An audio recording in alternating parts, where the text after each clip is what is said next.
setelah berefektivitas seharian, tubuh kita rasanya menjadi kurang fit, kurang bertenaga, bahkan merasa banyak keluhan-keluhan dalam fisik kita. Nah, ini ada solusi. Kita menggunakan tradisional zaman dulu lah, bahkan digunakan untuk bumbu dapur zaman sekarang. Jadi apa solusinya agar tubuh kita menjadi fit dan sehat selalu?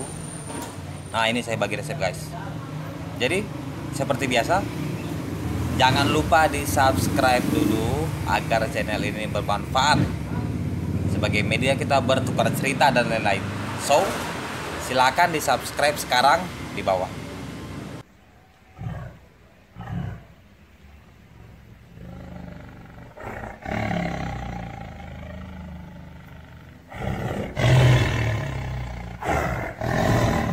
Silahkan di like, di subscribe,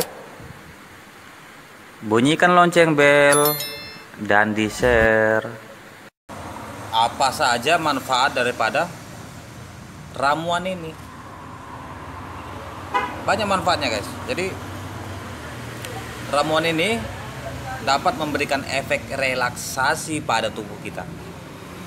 Dan yang lainnya adalah untuk melenturkan otot-otot dan urat-urat kita yang tegang.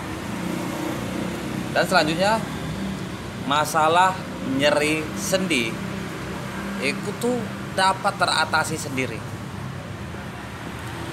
Juga manfaat lain, kenapa kita bisa menjadi lebih sehat, lebih bugar? Karena ramuan ini juga membantu melancarkan peredaran darah. Lalu manfaat lain apa? Buat yang punya gejala insomnia, ramuan ini sangat-sangat ampuh. Lalu apa lagi? Nah, di sini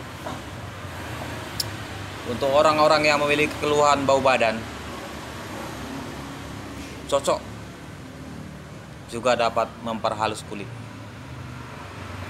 Oke, guys, jadi itu manfaat daripada ramuan ini. Ramuan tradisional nenek moyang kita yang mudah dijumpai. So, apa ramuan itu ya? Nah, ini saya bagi tahu. Hanya dengan menggunakan serai. Ya, serai. Lalu bagaimana caranya? Itu kita ambil 2 batang saja serai. Kita pukul, kita memarkan, kemudian direbus. Nah, jadi ketika dia panas, didinginkan dulu sedikit menjadi hangat. Nah, dan itu dicampur dengan air mandi. Kemudian kita mandi seperti biasa.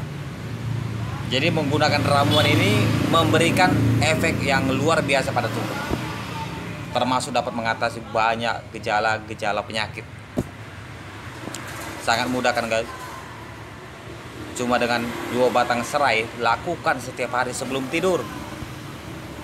Rasakan efek keajaibannya pada besok pagi. Oke, 2 batang serai sangat bermanfaat untuk kesehatan tubuh kita. Itu saja, guys, untuk hari ini. Oke, jadi buat yang belum subscribe tadi, silahkan subscribe di bawah, saya ingatkan lagi. Dan yang mau komentar, kritik, dan sarannya silahkan tulis di bawah. Oke, guys, sekian.